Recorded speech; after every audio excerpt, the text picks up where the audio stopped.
Cleopatra. जब भी ये नाम आता है तो ज्यादातर लोग सिर्फ ब्यूटी के बारे में सोचते हैं, लेकिन सच्चाई ये है कि क्लियोपाट्रा अपनी खूबसूरती से नहीं, अपने दिमाग से दुनिया पर राज करती थी। क्लियोपाट्रा मिस्र की आखिरी रानी थी, लेकिन वो सिर्फ एक क्वीन नहीं, एक ब्रिलियंट स्ट्रैटेजिस्ट और पॉलिटिशियन थी। सबसे पहले ये समझो, उस दौर में इजिप्ट सिर्फ रेगिस्तान नहीं था। इजिप्ट मेडिटेरेनियन का सबसे रिच किंगडम था। ग्रेन, गोल्ड और ट्रेड राउट्स की ताकत वाला। रोम जैसे सुपर पावर को भी अपनी भूख मिटाने के लिए इजिप्ट के ग्रेन की जरूरत पड़ती थी।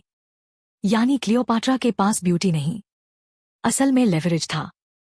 बहुत कम लोग जानते हैं कि क्लियोपाट्रा को 9 से ज्यादा भाषाएं आती थीं। वो ग्रीक, इजिप्शियन, लैटिन, हिब्रू और कई दूसरी भाषाएं बोल सकती थी। उस माने में जब ज्यादातर रूलर्स ट्रांसलेटर के भरोसे रहते थे, क्लियोपाट्रा खुद फॉरेन लीडर्स से डायरेक्ट बात करती थी। डायरेक्ट बात का मतलब था सीधे नेगोशिएशन, सीधे माइंड गेम और सामने वाले को बिना फिल्टर समझना। अब ब्यूटी की बात करें। इतिहासकार मानते हैं कि क्लियोपाट्रा शायद आज के ब्यूटी स्टैंडर्ड्स के हिसाब से एक्स्ट्राऑर्डिनरी सुंदर नहीं थी, लेकिन उसकी इंटेलिजेंस, कॉन्फिडेंस और प्रेजेंस इतनी स्ट्रांग थी कि लोग उसकी तरफ खिंचे चले जाते थे। उसका करिश्मा फेस से नहीं, उसकी सोच और कंट्रोल से आता था। और एक और बड़ा सच, क्लियोपाट्रा का परिवार टोलमेक डायनेस्टी से था, जिसकी जड़ें ग्रीक थी। लेकिन क्लियोपाट्रा ने खुद को इजिप्ट की आउटसाइडर क्वीन नहीं, एक प्रॉपर फरो की तरह एस्टैब्लिश किया। उसने सिंबल्स, पब्लिक इमेज और रॉयल आइडेंटिटी सब कुछ स्मार्ट तरीके से बिल्ड किया।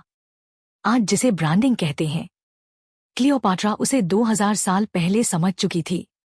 क्लियोपाट्रा ने रोमन एम्पायर जैसे सुपर पावर को भी अपने दिमाग से खेला। जूलियस सीजर और मार्क एंटोनी जैसे पावरफुल लीडर्स उसके पॉलिटिकल अलायंसेस का हिस्सा बने। मूवीज इसे रोमांस बना देती हैं, लेकिन पॉलिटिक्स में ये रिलेशनशिप्स रोमांस से ज्यादा रणनीति थी, जिससे मिस्र की सत्ता काफी समय तक सुरक्षित रही।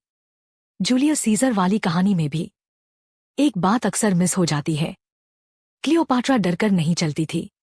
वो बोल्ड और कैलकुलेटेड मूव्स करती थी। एग्जाइल और खतरे के बीच भी उसने पावर के सेंटर तक पहुंचने का रास्ता निकाला। ये ब्यूटी का सीन नहीं था, ये स्ट्रैटेजी थी। क्लियोपाट्रा इकोनॉमिक्स भी समझती थी। उसने ट्रेड राउट्स, टैक्स सिस्टम